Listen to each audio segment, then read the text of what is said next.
Hi, everyone. I'm Loryn, and this is the Off the Air podcast recorded by More Media Records. Today, we will be having a really fun discussion on our favorite albums by color. I'd like to introduce my co-hosts and then also tell you a little bit more about MMR and what we do here.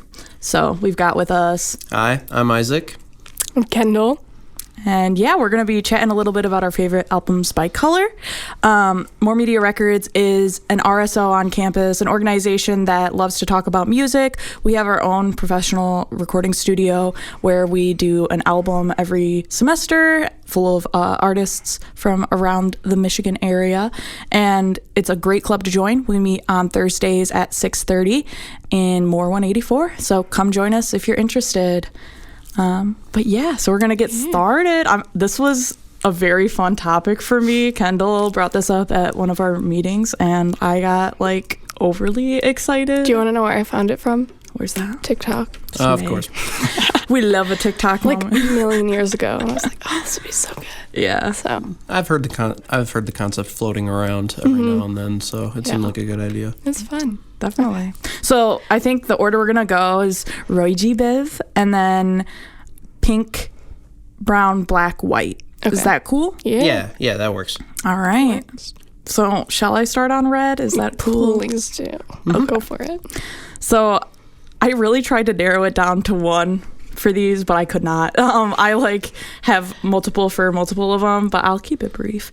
But for red, my number one that I thought of was Figure 8 by Elliott Smith. And it's not really a fully red album cover, but there is black, white, and then one stripe of red that really accentuates itself in the album art. But it is his 7th album that he released, as far as I'm aware of, because I only really use Spotify to find that information.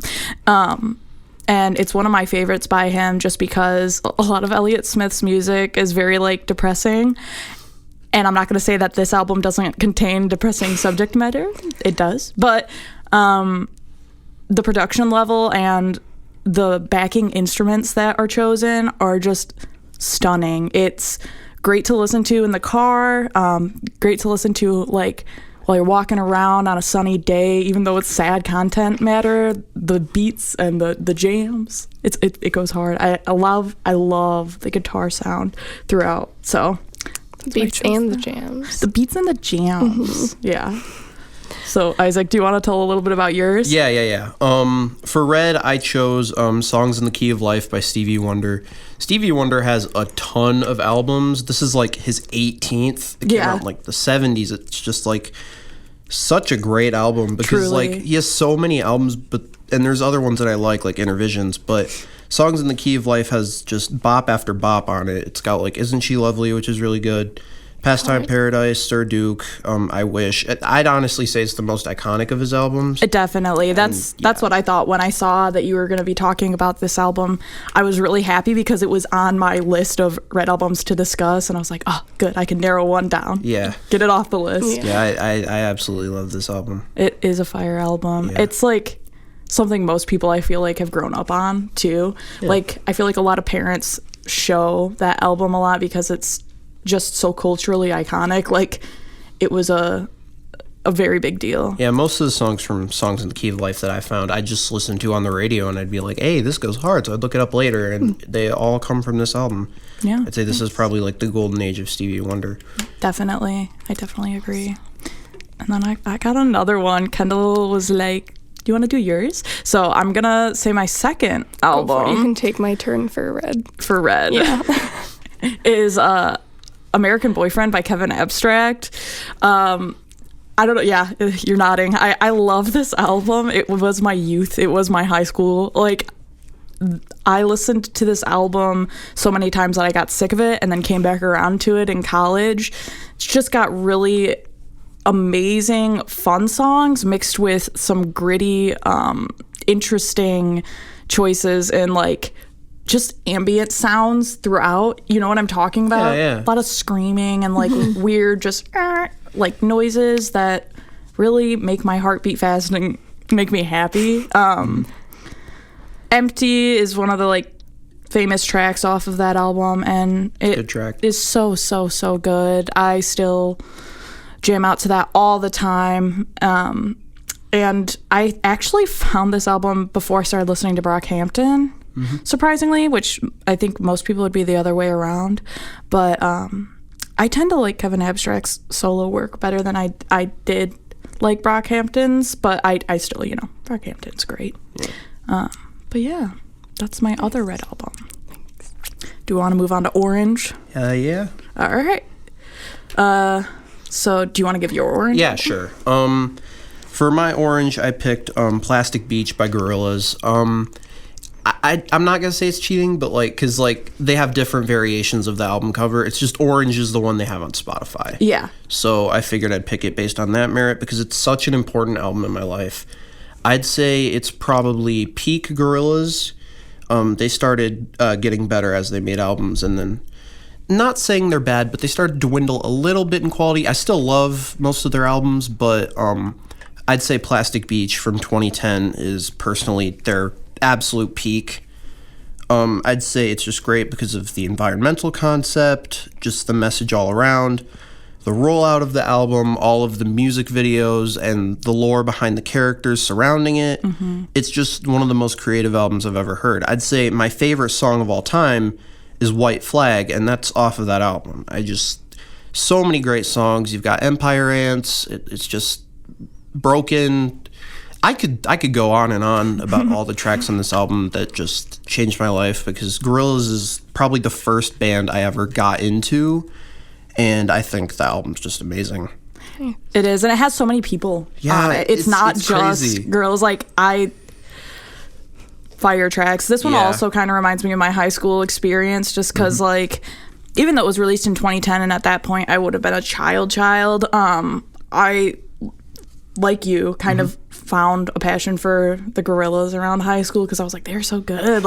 They kind of introduced a lot of people, slide them into that loving music world, I feel like, because especially with this album, like you're saying, it's just conceptually so good with all the characters and everything. Yeah.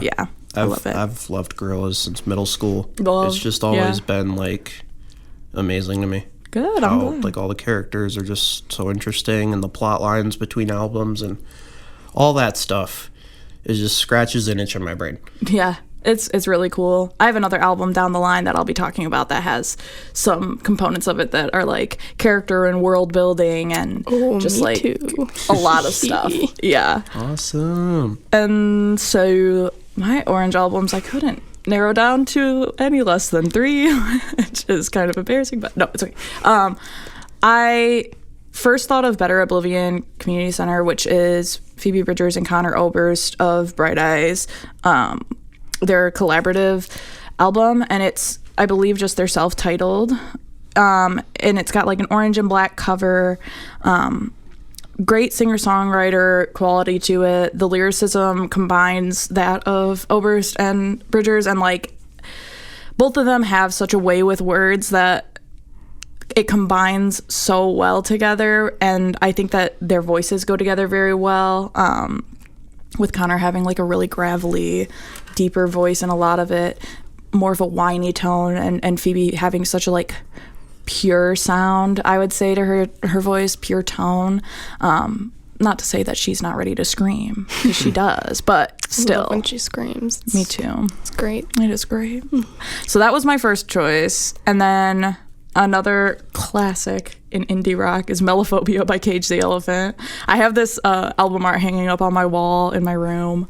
I've loved this album since high school. I'd say how you said the Gorillaz really got you inspired to look into music more. This album for me kind of piqued my interest in middle school. A friend showed me it and my life changed. I loved the way that the album was able to make sounds, and this is from a middle schooler's perspective, so but make sounds that are ugly be fun.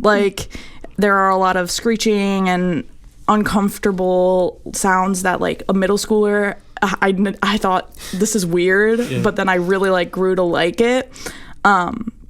Still got some classic indie bops. Cigarette Daydreams is on that album, which is like one of their most iconic songs, and it is a sweet love song.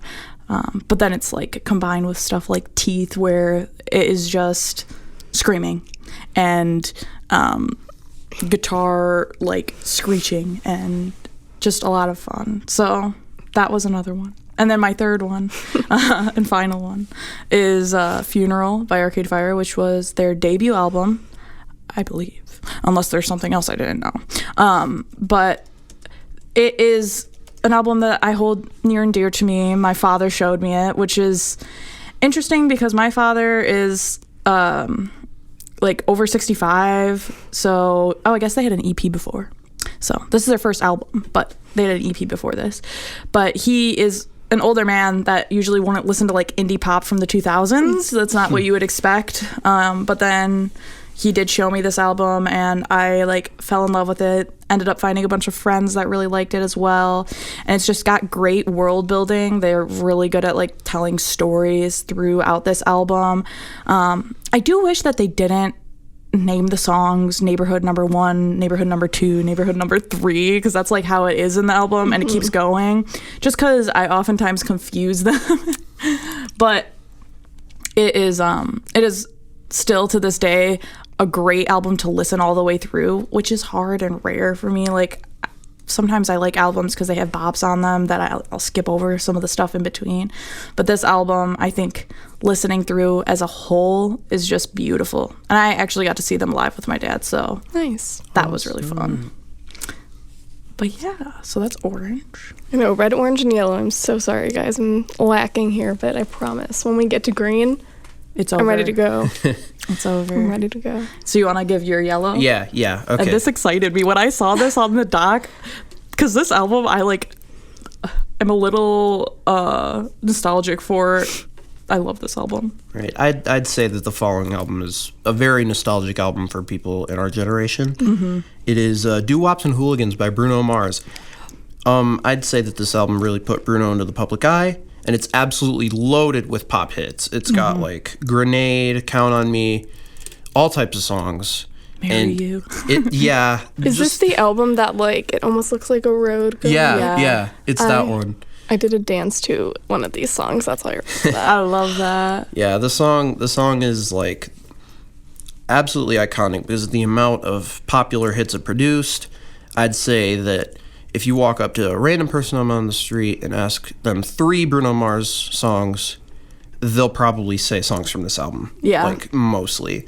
And I'd just say it defined a sound that he would continue to adjust as he grew as an artist. Going back into more throwback stuff later on down the road with Uptown Funk and Silk Sonic and things like that. So good though. Like I was a Bruno stan as a child. Like before Justin Bieber, before One Direction, before it all. I was really into Bruno Mars. Okay. It was Bruno. He paved the way. Yeah,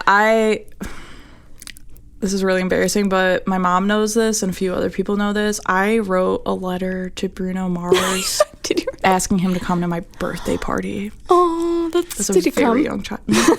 Yeah, let me show you a picture. No, he did not. He was busy making hits for us to listen to, making radio. He was on that grind. Stuff. Yeah. That would have been a cool story. Yeah, it's a great album. I really like the song he has with CeeLo Green on there. Very funky. Oh my God, I remember I had the CD for it, and it was scratched on that song, but that was one of my favorite songs, and it would always like skip on that song. That is a bummer. I think that's The Other Side. That's the name of the song. Yeah. That's one of my favorite songs off the album. It's great.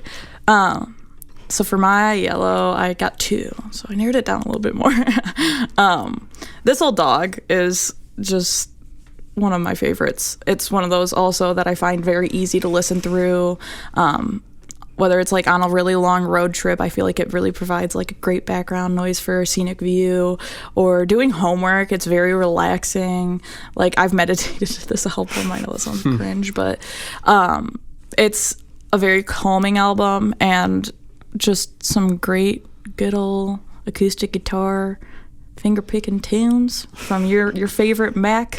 Well, not necessarily. There's a lot of Macs that I like, but McDonald's, Mac DeMarco, Fleetwood Mac, Mac Miller. Yeah, so many good ones. Loryn, cut that joke out, please. That was bad. It's in there. There's worse. That was bad. Keep it in. And then I also chose Dominic Fike's first album, which is very fun.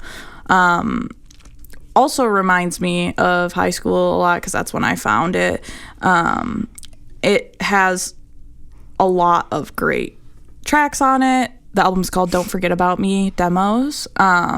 It's very short. It's like a really short album, 17 minutes, 8 songs. So they're all short, but they pack a punch. And it kind of got him onto the indie R&B rap scene, I think, more. But songs like Baby Doll are really well known by him. I really love the song Batshit. It makes me very aggressively excited. King of Everything is great.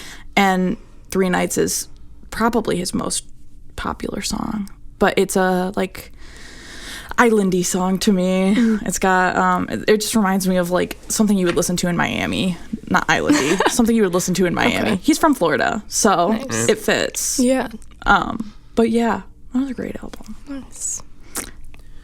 All right, Green. Kendall, it's your time. My turn? Yeah. Okay. So I chose for Green Super Bloom by Ashton Irwin. I am wearing sweatshirt today. I did that on purpose because I love this album. So Ashton Irwin is the drummer in 5 Seconds of Summer, and this is his like solo album.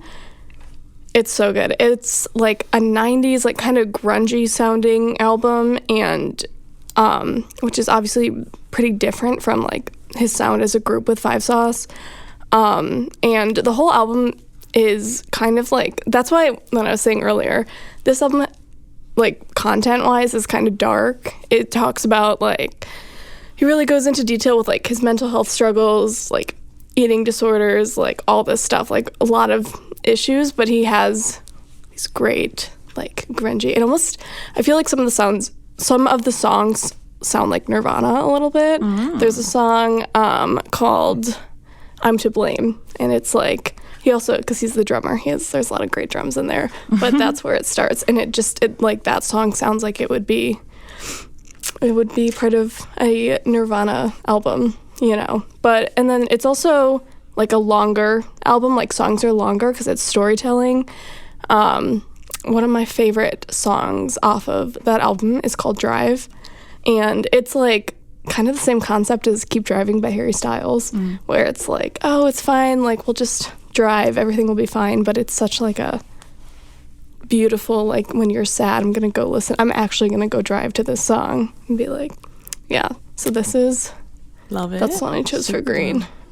Very good. Yeah. All right. So for my Green album, I chose Control by SZA. I think this album is absolutely amazing. There are so many great songs on it. I think it handles the themes of love and having control over life very, very well. And there's just wonderful production across the album. And SZA's just like a powerhouse in terms of like singing and just being absolutely wonderful on this album. This is her debut like full-length album. She's had EPs in the past, but this was her full-length debut, and there's so many great features across the album, and it really kind of skyrocketed her into the popularity she knows today. And we all know today that she has a lot of songs out off of her newer album that are really great. Yeah, they're really like great. topping the charts. Yeah. I know it was so long in between the two that like SZA fans were upset. Me being one of them. That album was so good. Like Control, it's gonna be a classic that I feel like people will be hearing on the radio as like throwback jams, you know what I mean? Totally. In the future, of course. Yeah. But yeah, great album. I chose Good News for People Who Love Bad News by Modest Mouse, which I've said my piece on this album multiple times. I believe we had an album review of it on the podcast at one point per my request, because it is just one of my favorites. It just handles so many different themes in a very chaotic Isaac Brock kind of way. I love his voice, always have, always will. Just a very interesting style of singing.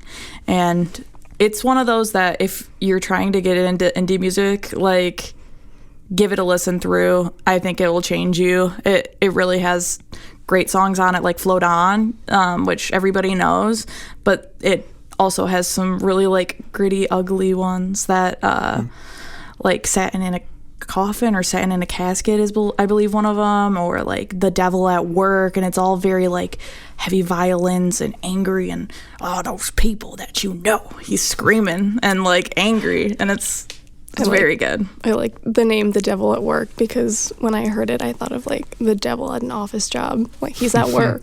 Yeah, kind of. I like it.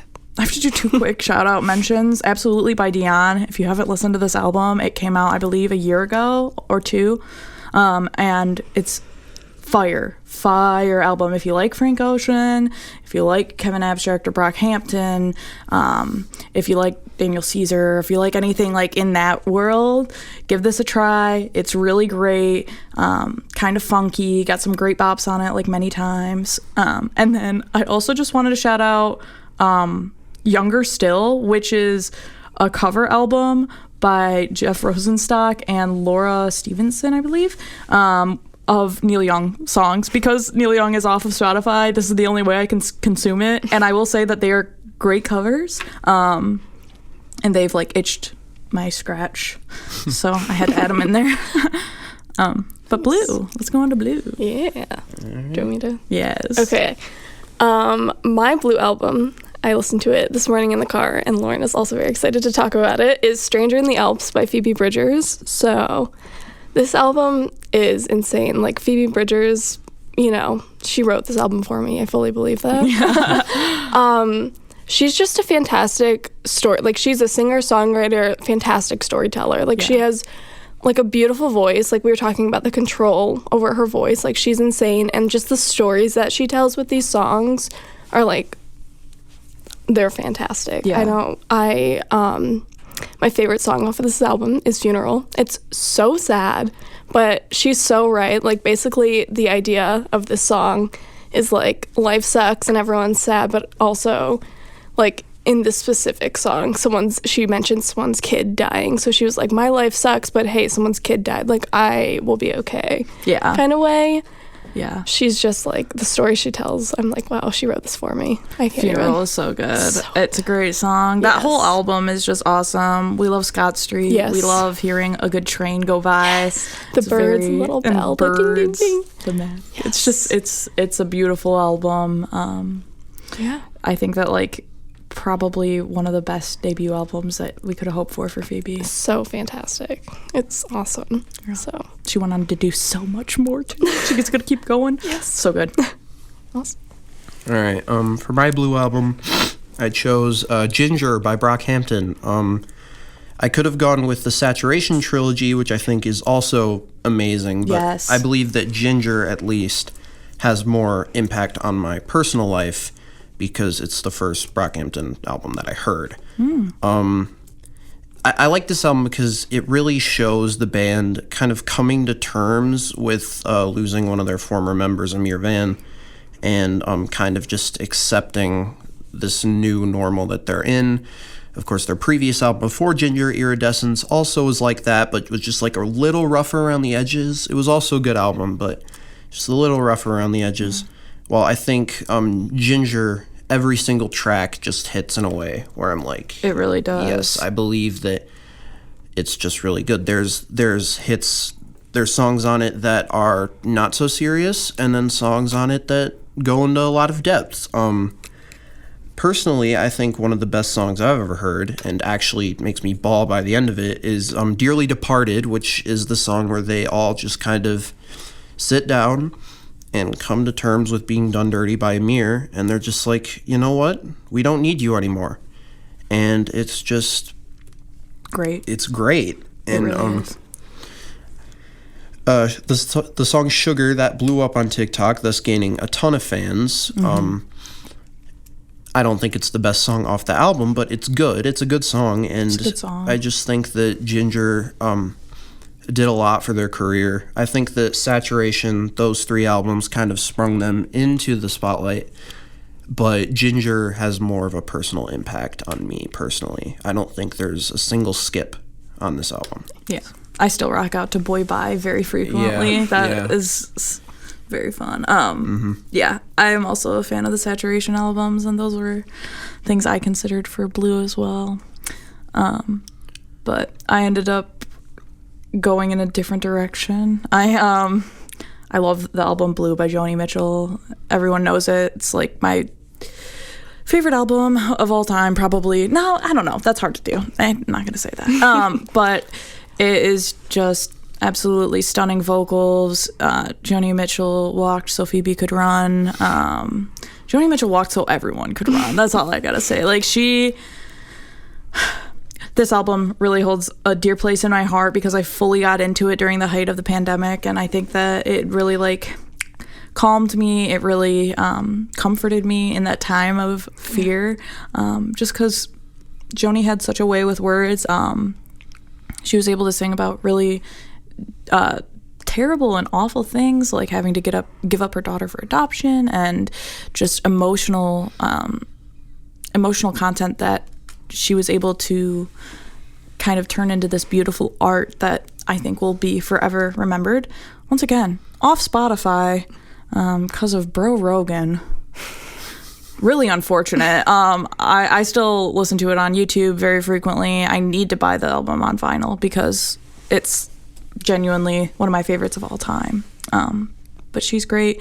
And then I had to add in also Holy Ghost by Modern Baseball because that's such a good album. If you're into Midwest emo at all, Modern Baseball is very popular, very well known as like one of the 3 kings of Midwest emo.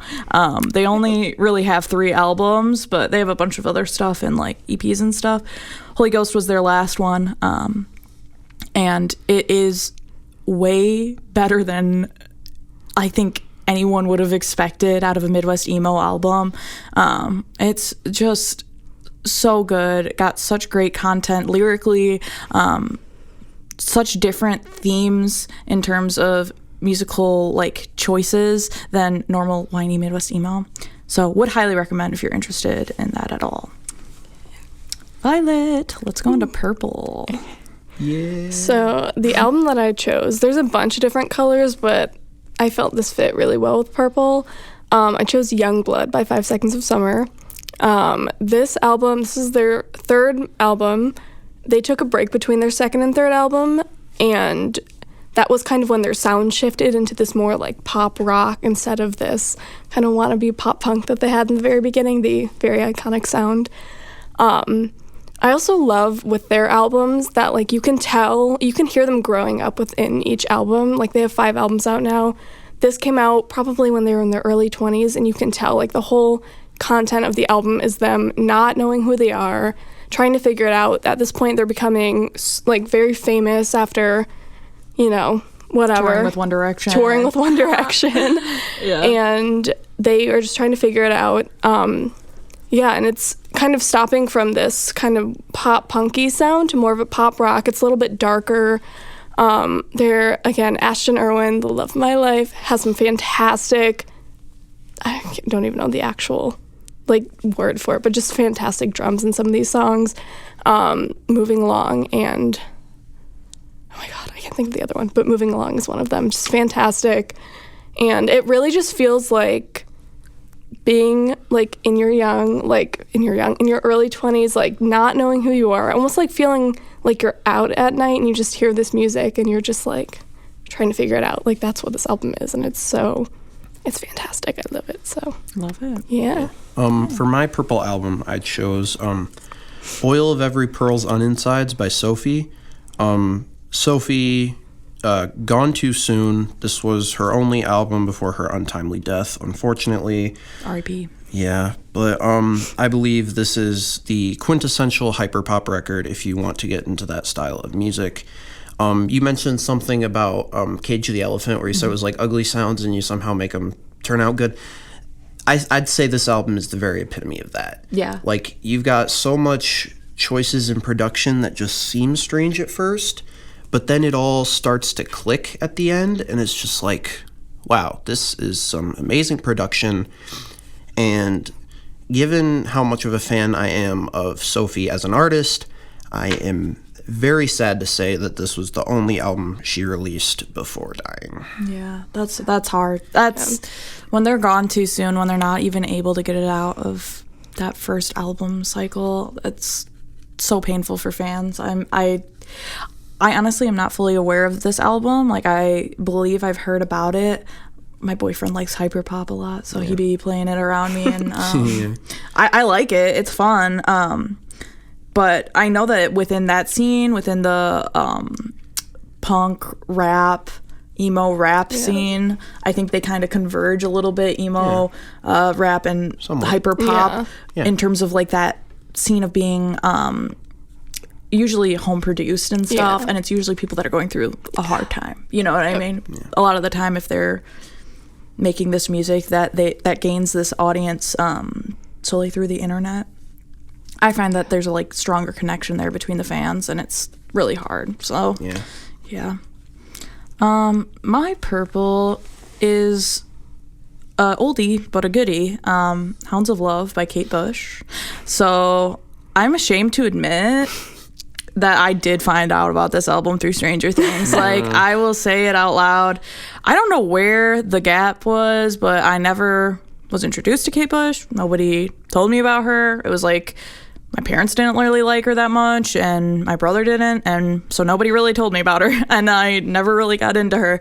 But since I saw that final season where Max, one of the characters, is constantly listening to this album, I was like, I love this. I want to listen to this all the time. So then I started listening to this album. I started listening to her first album a lot more, and the One Brown album that she has, which I'm so bad with names of albums. But her music is just so campy, so fun, so out there. I think that she really set a scene for pop music being abnormal. Like, I don't think that she has the normal tone of voice for a pop singer. I think maybe at her time, like 80s, it makes a little more sense to have like a more shrill, exciting sound to your music. But listening to it today, it's just, like I said, exciting. It's something that like you don't hear often.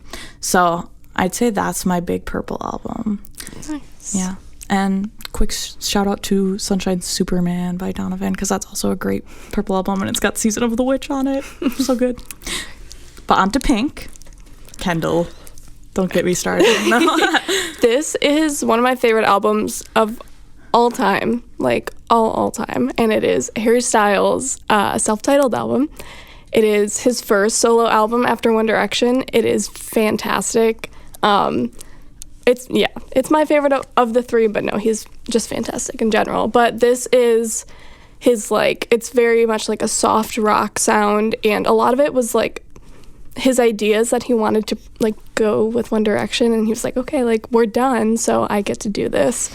And a lot of it is also storytelling. Like the very iconic song Kiwi is not about anyone. It's supposed to be this song about, I believe, like just like the 70s, like 80s rock scene and rock music and the way that they kind of portray women and just kind of that sound in general. It's awesome. It's great. He's just fantastic. Everybody was shocked. And we all love Harry. Everybody loves Harry. But when this came out, like, nobody was expecting it to be as good as it was. No. And it was. It was. My favorite song, honestly, one of my favorite songs of all time is off this album. It's called Sweet Creature. Sweet song. It's this beautiful acoustic ballad that I played. I've had so many people who, like, are iffy about Harry Styles, and I played this song. They're like, oh, I like yeah. That. Yeah, I get it. It's a fantastic song, so yeah. Nice. All right. My Pink album was Igor by Tyler, the Creator. Great. It's a very interesting album because I'd say he's definitely had like conceptual things in the past, but I'd say Igor is one of those albums that has a concept, sticks to it the whole way through. It's like you're watching a movie in music form, and it just expands upon the sound that he started building on with Flower Boy, and I just think it's amazing. His album after Igor, Call Me If You Get Lost, is also a very good album, but it doesn't abide by the same exact storytelling Yeah. as Igor does. I'd say Igor is just a really good breakup album, and it's just it's probably his best album, and I hope he does more conceptual stuff like this in the future. But yeah, Igor is just great. Yeah. It's really good. It was critically acclaimed. It was like, once again, I vividly remember when this album came out and just everybody losing their mind. Like, it was not what we expected. One of those things where everybody was like, oh, he's going in this direction now. I love this. And then it was like the album of the summer, like all the songs on the radio all the time. Absolutely loved it. I chose Because the Internet by Childish Gambino as my Pink album. That was also going to be a choice for me. Yeah, so great. Another concept album. This album has been just so well rolled out. It was a tour of him talking on radios, playing as a character, and then it also is linked to a comic book series that he created, and all the music videos tell a like succinct story. It's one of those albums for me that I listened to a lot in high school, just the bops, 3005. I loved the hits off of it. And then once I got to like post-graduation, college age, I started researching like, oh, when this came out, a lot of cool stuff happened surrounding it. He had his own website for like special downloads. There's like secret things on the internet and like tips and tricks on like how to figure out what's actually going on here. It was just a great rollout of an album, great storytelling, one of his best. And then I also wanted to mention Loaded by the Velvet Underground, just because it has like personal meaning to me. I kind of like grew up on this album, and it was one of my favorite classic rock for a really long time. It's not really one of the Velvet Underground's most popular, I would say. Usually you think of like the one with Nico, the Banana album, but Loaded holds a special place in my heart. And then lastly, I have to say, Remo Drive's self-titled album. Once again, if you like pop punk, Midwest emo, so good. I will say, don't like their albums after this, but this album really, really came out of the gate as their first album. So fire.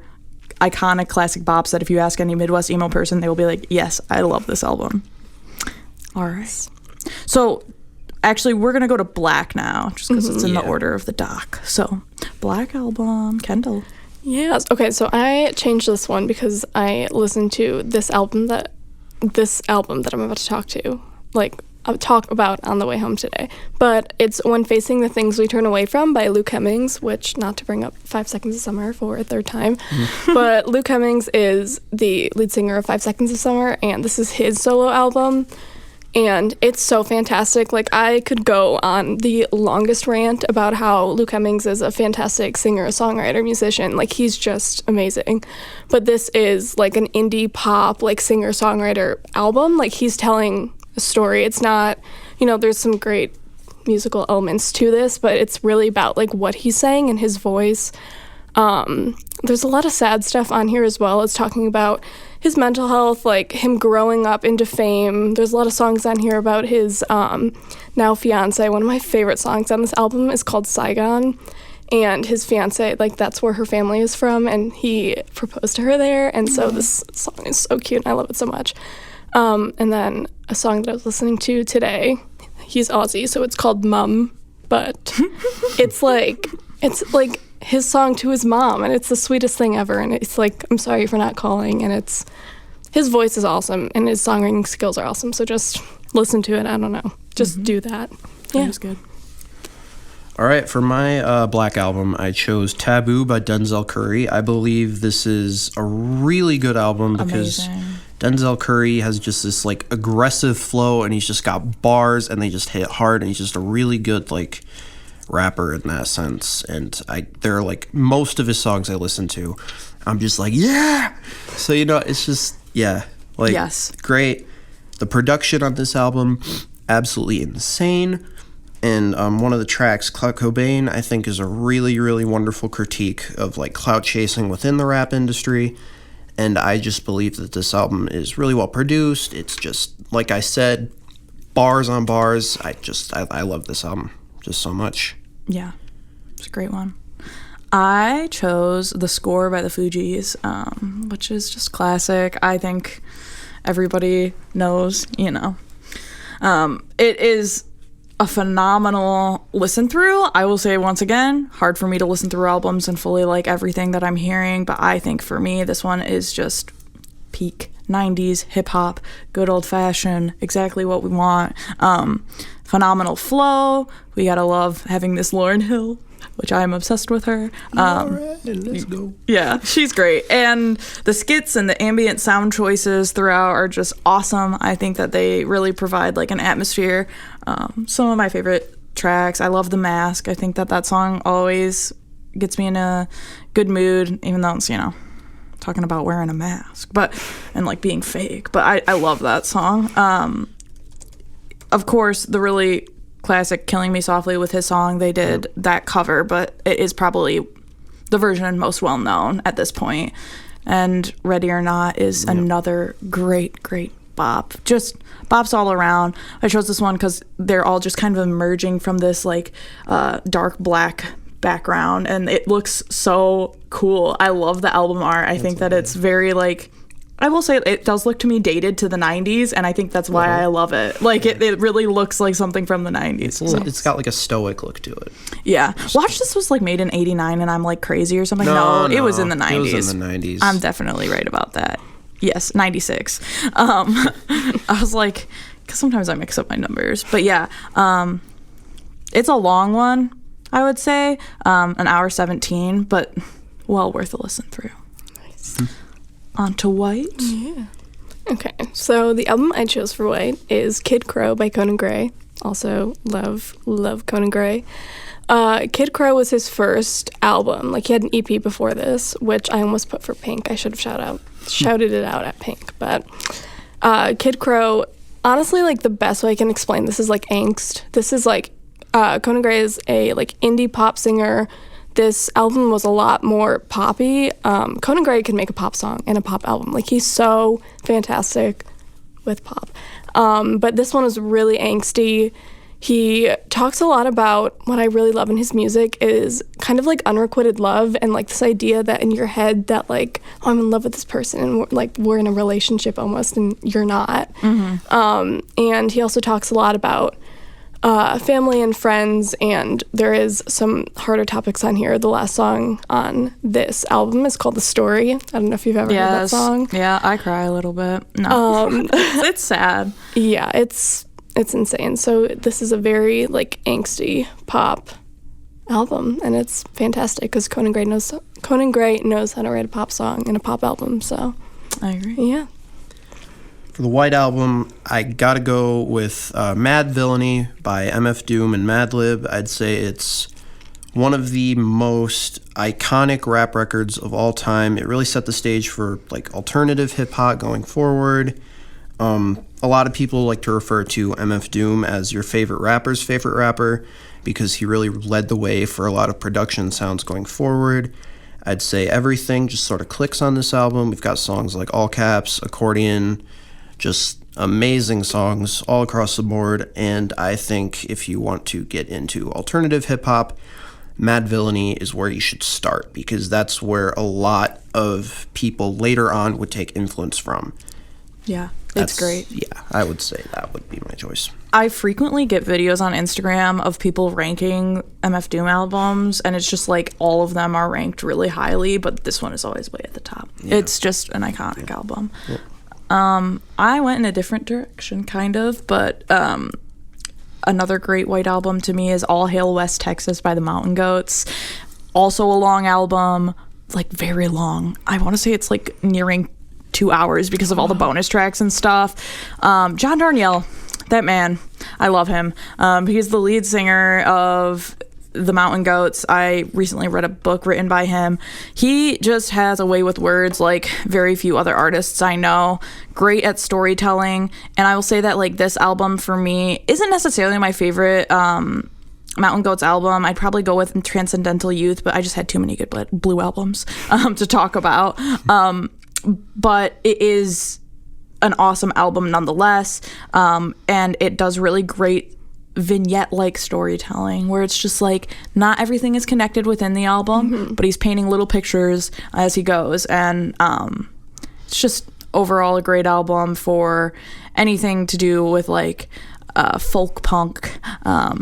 For people that are getting into the Mountain Goats, this is a long one, so I understand maybe waiting on it. It's got 21 songs. It's released in 2002. But some of my favorites are definitely like the best ever death metal band out of Denton is the first song on the album, and it's very funny. I find myself laughing about John Darnielle's lyricism a lot of the time because he's just like so witty in the way that he says things. And Color in Your Cheeks is probably my actual all-time favorite off that album. But yeah. Mountain Goats is a fantastic name. I had to... It is. Slip that in. It really is. I'm gonna have to look into them more. I've only heard No Children. Yeah, No Children is what blew up on TikTok. Right. But yeah. And I'm not that. Not to say that that's the way you found it, but right, it is though. That's why I was like.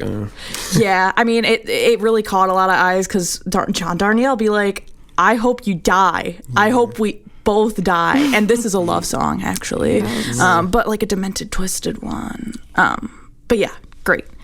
On to Brown. Yes. Brown albums. This is my time to shine. Oh boy. Right. Kendall, let's go. Okay, so for Brown, I picked the iconic Preacher's Daughter by Ethel Cain. This album is fantastic. I keep using that word, but it is. It's a concept album. Ethel Cain is a, I want to say stage name. I don't know if that's right. For the actual artist, her name is Hayden, and I cannot pronounce her last name. But she has been releasing music under the name Ethel Cain, and then she just came up with the storyline of who Ethel Cain is, and then wrote the album Preacher's Daughter. It's also a really long album, and I'll do the research. Okay. It's a longer album, yes, but it's also one of those concept albums where she does do a cohesive story. Yes. Contrasting with the one I was just talking about where it's little vignettes. This is you listen through, you're invested in a character. Yes. You want to know how it ends. Yeah. You have to, it literally feels like when I explain it to people, I don't even want to explain the whole thing because I feel like I'm spoiling it. It feels like a story. The first half is about, so Ethel Cain is from the South. It's very Southern, Gothic, trash type, vibe there. She talks about religious trauma. Obviously, that's the name Preacher's Daughter. Religious trauma, her issues, with her dad, who was... someone in the church. So that's kind of the first half of the album is her really diving deep into that. And I really like that. So the album gets pretty dark at the end, but in the very the first act almost, even though it's touching on dark topics, it's still the sound is a lot lighter. Mm-hmm. The song American Teenager is almost poppier. It's a fun one of the popular ones off of the album because of its poppy influence, I would say. And then the second half is basically Ethel Cain decides she wants to run away to the west, and she hitches a ride with a guy named Isaiah, and he takes her out west, and he ends up drugging her, selling her, murdering her, and eating her. And it's all told. Yep. From Ethel Cain's perspective once she goes to heaven, and there's 2 songs that are little instrumental songs where she's actually murdered, and then where she goes to heaven. That's the song Televangelism, which I love so much. And then she kind of is in heaven and is going over her life and the people in her life, and I love that, it's very dark. She has very ethereal voice. She's it's just you're really entranced in the story, and the very last line is her telling her mom don't worry about me, I'll see you when you get here, and it's really sweet to wrap up this really dark album. Very bittersweet. Yeah. The light and dark coinciding are very, very interesting storytelling choices. So yeah. So I've got 2 albums for Brown actually. The first album I want to mention is The Miseducation of Lauryn Hill. Yes. I think this album is really, really good conscious rap album that it just I love the school segments interspliced in between. I just think that Lauryn Hill is an absolute powerhouse in terms of rapping as well as singing, and I just think it's iconic. Absolutely, it's great. Yeah. I find myself frequently listening to this album all the way through again. I showed my love with the Fugees, but her solo work says a lot more about her than her work with the Fugees.